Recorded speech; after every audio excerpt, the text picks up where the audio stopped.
Good evening, and welcome to Bay Area News Update, hosted by me, Linda Landeros, aka Bay from the East Bay, aka Ho from the 510, aka Stackton from the Stacks.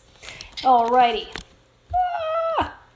In an ongoing rivalry, the Bay Area finally beats LA when it comes to poor air quality. On Wednesday, citizens all over the Bay Area woke up to eerie orange skies, giving new meaning to our state's nickname, the Golden State. East Bay residents are worried that fireworks and trash fires at Grizzly Peak, which have been reported for several nights this week, could cause another fire to break out. One resident called this behavior selfish, and I agree. Why would you set off fireworks when the skies are so hazy we cannot watch and enjoy them? So selfish.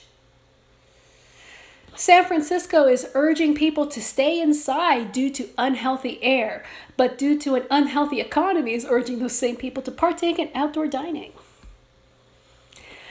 San Francisco hotels will be allowed to reopen starting Monday with a few modifications, including the removal of magazines, newspapers, slippers, and bathrobes from hotel rooms and no more room service. But that shouldn't deter tourists from coming to check out San Francisco and all the places that are still closed because of the pandemic.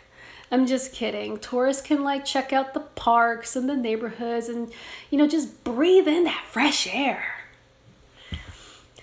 The San Francisco Board of Supervisors has just voted to rescind the ban on bathhouses, which was implemented in 1984 at the height of the HIV/AIDS pandemic.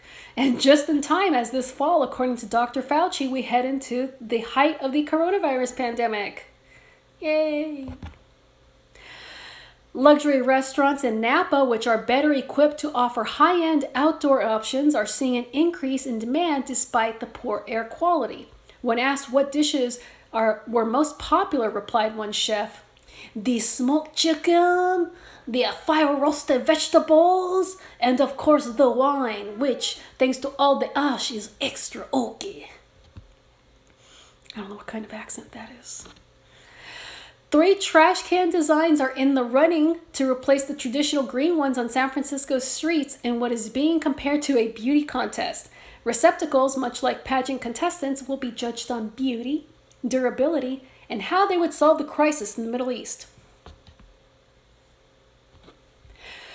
Dozens of Stanford Medical School faculty members signed an open letter this week denouncing Dr. Scott Atlas, a former Stanford professor now serving as President Trump's pandemic advisor, saying many of his opinions and statements run counter to established science.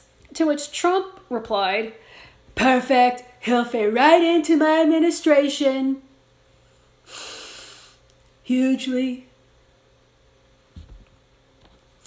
Bay Area experts fear that Trump prodding will yield a subpar coronavirus vaccine. Good thing Trump doesn't have a history of subpar business ventures. Am I right? We now turn to a segment called Bay to Record Breakers.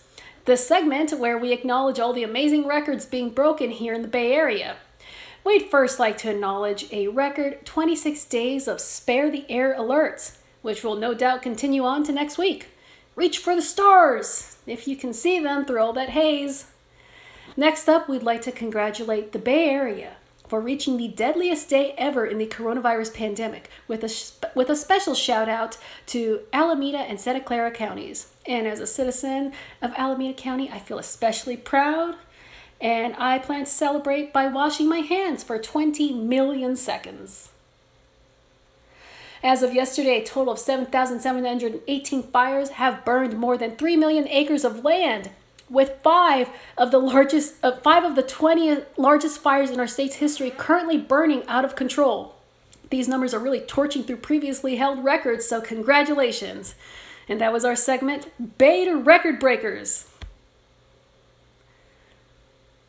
And now let's turn to sports.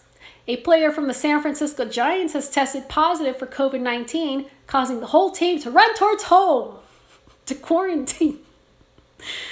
That's about as much as I know about baseball. The 49ers are set to host the Cardinals despite the unhealthy air tomorrow.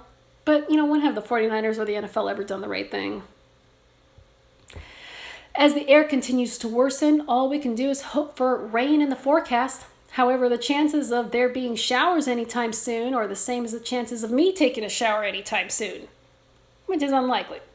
I mean, it's quarantine, and you can't smell me through the screen. And we come to the close of our show with one piece of good news this week. Governor Gavin Newsom, seen here, sans mask, breathing in all that hazy smoke to show you how he got that raspy voice, signed a bill that would allow inmate firefighters to apply for jobs as firefighters once they complete their sentences. This will change the livelihoods of so many people for the better, but of course there were people who opposed the bill, with the biggest concern being that people with a record would be allowed to go inside your home and then could come back and steal your things, which is such a dumb way to think, because why would these firefighters be in your home in the first place if your house wasn't on fire? What are they going to come back to steal? The ashes of your big screen TV?